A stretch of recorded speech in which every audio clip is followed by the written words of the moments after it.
Roy.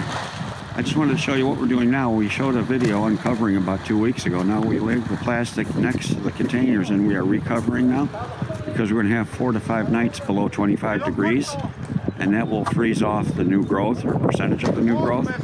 So we're going to have to recover tonight and leave it on until Friday. And that's why I'm going to be leaving the plastic lay there for cases like this that come up almost every other year or even yearly sometimes. It's a very windy day, so we wait until late in the evening. We're doing this at 5 o'clock. The weather's been dying down. So it's always an adventure.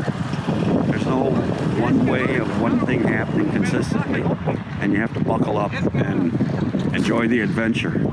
So I just thought I'd share this with you, and we'll see you later. Bye, everybody.